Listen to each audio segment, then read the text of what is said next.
জিনিসটা আসলে তো খুবই খারাপ হচ্ছে। 30,000-এ যদি আমাদের কোনো স্মার্টফোন চুজ করতে হয়, এত রিসার্চ করতে হচ্ছে, মনে হচ্ছে যেন হেলিকপ্টার চালানো শিখছি। ये ऑटो स्टार्ट है। সো এই মিড বাজেটে তোমরা যদি কোনো স্মার্টফোন কিনতে চাও, অবশ্যই এই দুটো স্মার্টফোন তোমরা একবার না একবার দেখেছো। এটা হচ্ছে Motorola Edge60 Pro versus Samsung Galaxy A36। So আজকে আমরা কম্পেয়ার করে দেখব খুব সহজ সরল ভাষায় যে কোন স্মার্টফোনটা তোমাদের জন্য পারফেক্ট হতে চলেছে। আর কিছু পারফেক্ট হোক না হোক, আমরা কিন্তু তোমাদের জন্য একদম পারফেক্ট আছি বস। লাইক আর সাবস্ক্রাইব করে রেখো বস, এনার্জি বাড়ে। আর এই ধরনের এক্সক্লুসিভ ভিডিও আর কেউ দিতে পারবে না বস। চলো প্রথমে আমরা ডিজাইন না, প্রথমে তো বক্স প্যাকেজিংটা দেখতে হবে। বক্স প্যাকেজিংয়ের কথা বললে Motorola বক্সে সমস্ত কিছু দিয়েছে। হ্যাঁ, এবার বক্স থেকে কভারটা বাদ পড়েছে ঠিকই, কিন্তু স্যামসাং কভার, চার্জার এই সমস্ত কিছু দেয় না। সো এটা নিয়ে আর বেশি কথা বলে লাভ নেই।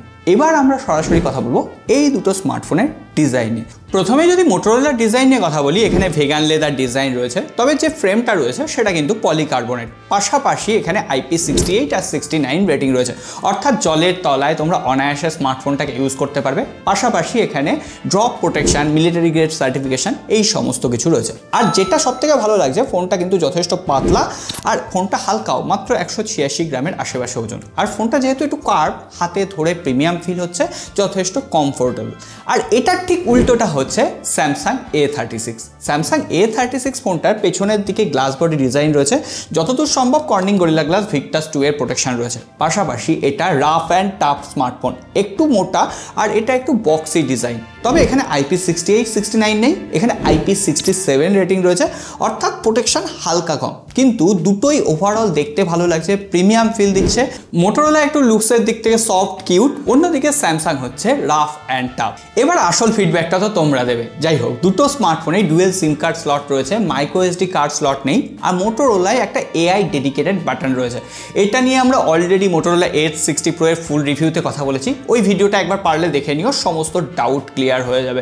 আর পাশাপাশি এটার সাথে আমরা A56, যেটা এর বড় দাদা বলা চলে, সেই ফোনটারও একটা কম্প্যারিজন করেছি, সেই ভিডিওটাও একবার দেখে নিতে পারো। যাই হোক, এবারে এই দুটো স্মার্টফোনের আরেকটা ছোট্ট জায়গায় ডিফারেন্স রয়েছে। প্রথমত Samsung A36 এটা বেস ভ্যারিয়েন্ট 8128, যেটা 30,000-এ অফারে পাওয়া যাবে, কিন্তু Motorola Edge60 Pro এটার বেস ভ্যারিয়েন্টে কিন্তু 8256, এটাও মোটামুটি 30,000 বা অনেক সময় 28,000-এ অফারে পাওয়া যাবে। সুতরাং একটু কস্টলি কিন্তু A36, কিন্তু কস্টলি হলেই যে জিনিসটা ভালো হবে এমনটা নাও হতে পারে, পরে ডিসিশন তোমরাই নিও। যাই হোক, এবার সরাসরি আমরা কথা বলবো এই দুটো ফোনের ডিসপ্লে নিয়ে। দুটো ফোনের ডিসপ্লে সাইজ কিন্তু এক, 6.7 ইঞ্চির। আর Motorolaতে POLED 1.5K 120 হার্জের রিফ্রেশ রেটওয়ালা ডিসপ্লে রয়েছে, কার্ভ ডিসপ্লে। আর Samsung এর একদম ফ্ল্যাট ডিসপ্লে 120 হার্জের রিফ্রেশ রেট রয়েছে। দুটোতেই DCI P3 কালার গ্যামেটের সাপোর্ট রয়েছে, HDR এর সাপোর্ট রয়েছে। ডিসপ্লে কোয়ালিটি দুটোই যথেষ্ট ভালো, কিন্তু Motorola যেহেতু কার্ভ ডিসপ্লে প্রোভাইড করছে, এর বেজেল আছে একটু অ্যাগ্রেসিভ লাগছে Samsung এর তুলনায়।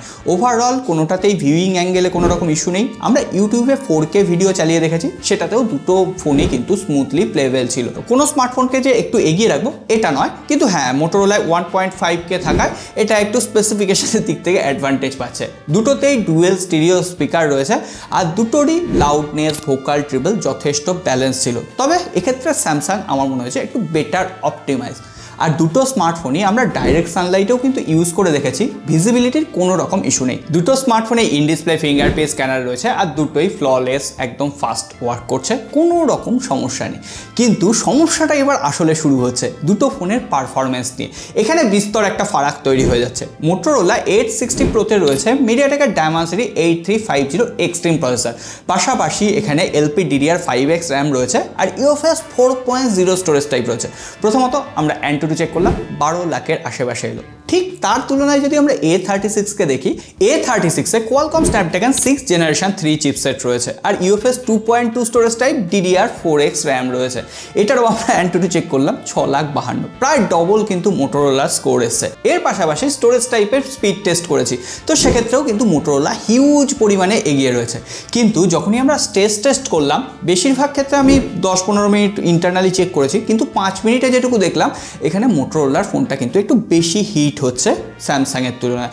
ওভারঅল দুটো ফোনই যদি তোমরা ডেলি পারফরমেন্সের জন্য দেখো কোনো রকম অসুবিধা হবে না। আমি অ্যাপ্লিকেশান ওপেনিং স্পিড টেস্ট করেছি, তো দুটোই ওই 19 আর 20-এর তফাৎ। কিন্তু গেমিং যখন করতে যাব, গেমিংয়ের ক্ষেত্রে দেখো BGMI অনেক আগে কিন্তু মোটোরোলা ওপেন করে দিয়েছে, আর গেমিংয়ের স্মুথনেসও কিন্তু মোটোরোলায় অনেক বেটার স্যামসাংয়ের থেকে, কারণ এখানে পারফরমেন্স, স্টোরেজ স্পিড এগুলো তো ম্যাটার করছে। যাই হোক, তোমরা যদি হেভি ইউজের জন্য বা পারফরমেন্স সেন্ট্রিক স্মার্টফোন চাও একটা ব্যালেন্স, তাহলে মোটোরোলা সেই প্রায়োরিটিতে কিন্তু এগিয়ে যাচ্ছে। কিন্তু এক্ষেত্রে এটাও সত্যি গেমারদের টার্গেট করে এই দুটো স্মার্টফোন নয়, তাদের জন্য অন্য স্মার্টফোন আসে। কিন্তু এক্ষেত্রে সফটওয়্যার সেকশন কি বলছে? স্যামসাংয়ের One UI একদম বেস্ট, এটা নিয়ে কথা বলার কোনো কারণ নেই। কিন্তু মোটোরোলার যে Hello UI আপডেট একটু প্রবলেম হয় ঠিকই, দেরিতে আসে, কিন্তু ওভারঅল দুটোর AI ফিচার না এখন তোমাকে মাথা ঘুরিয়ে দিতে পারতো। বেশিরভাগ AI ফিচার যেটা স্যামসাংয়ের One UI আছে সেটা তোমরা মোটোরোলার Hello UIও পাবে। কিন্তু এখানে স্যামসাংয়ের One UI এর সব থেকে মোস্ট অ্যাডভান্টেজ যেটা, One UI 6 বছরের অপারেটিং সিস্টেম আপডেট প্লাস এর সঙ্গে সিকিউরিটি প্যাচ লেভেল আপডেট পাবে। বেশ কিছু প্রি ইনস্টলড অ্যাপ্লিকেশান মোটোরোলাতেও রয়েছে, স্যামসাংয়েও রয়েছে, সেগুলোকে আনইনস্টল করে নিলে ওভারঅল একটা স্মুথ এক্সপিরিয়েন্স পাওয়া যাবে।